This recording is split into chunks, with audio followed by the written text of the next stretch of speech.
coming out of that coma, it's almost simulating an awakening in a way. You have to put everything back together. It's like, So when I first woke up, I wasn't animated like this. I didn't blink like this. I was saucer eyes, I was ridiculed for it. I couldn't not have my eyes wide open. It wasn't possible. It was like 1,000 volts running through me. So, and you were completely gone. How long for? How long did you say? I think it was 4 days. 4 days. So people go into comas for a year or two, don't they? But the body still functions.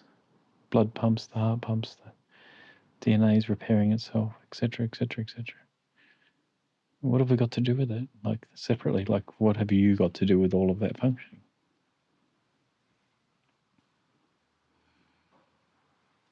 Nothing.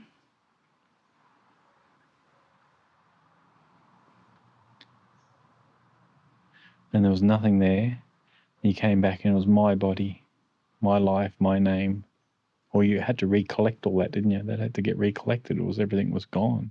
You had to recollect all of the bags of your history and rebuild who you are.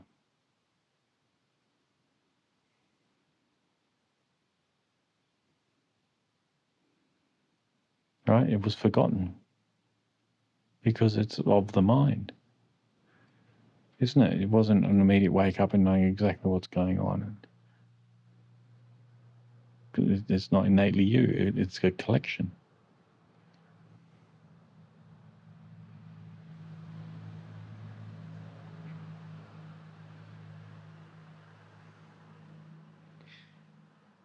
Even the fact of all the distortions, you had to recalibrate the flow of the river of this world and how it actually works, because all that was gone too. What is possible, what's not possible, what's socially, societally. Right? It all gets rebuilt.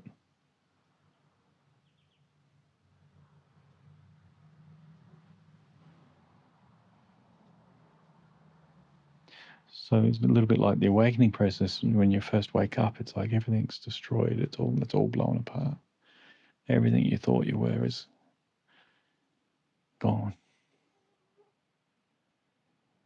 A fallacy, a dream, like a friend you used to know, or even an enemy you used to know, just doesn't make sense anymore. It's quite a strange time. The trick is not to put yourself back together. Don't restitch. Don't restitch everything back together. Let it stay falling apart. Let the false sheath leave. There's a skitto in the mic. Can you hear it? Do you understand? Does it make sense what I'm saying? It probably, to the mind, what I'm saying is nonsensical in some degree. But if you can try and get under that a little bit. Okay. Coming out of that coma, it's almost simulating an awakening in a way. You have to put everything back together. It's like, So when I first woke up, I wasn't animated like this. I didn't blink like this. I was saucer eyes, I was ridiculed for it. I couldn't not have my eyes wide open. It wasn't possible. It was like 1,000 volts running through me. People thought I was playing. I was acting. I wasn't acting. It wasn't an option.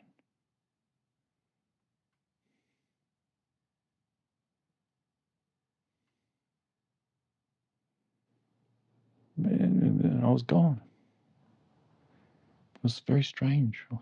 Even being in the body association was strange. There was a sense of familiarity. It was still functioning and walking and everything was there, but it was different, new, like these miraculous things here. But somehow I'm operating, or there's a connection to the operation of this that was taken for granted prior. But watch a small baby. They have to work it all out, right? They're coming from nothing to something.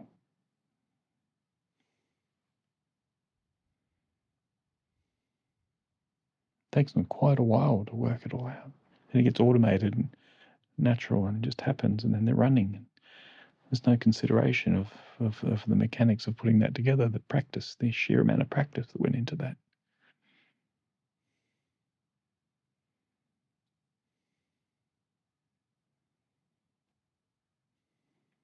And then something gets proud of that run, or something gets disappointed by the lack of running, and slowly this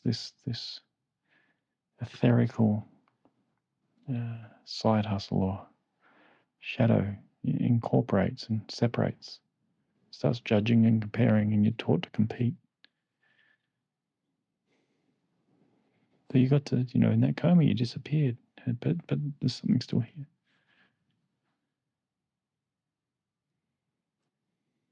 So you disappeared, but there was something still here. So you're not this.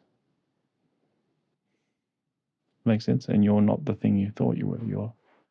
There's something beyond that.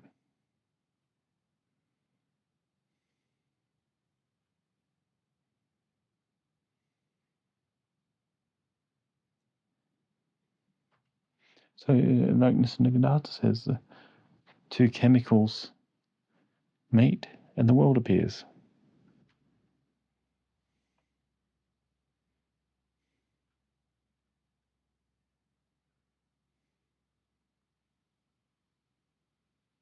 But it can disappear, just like a coma.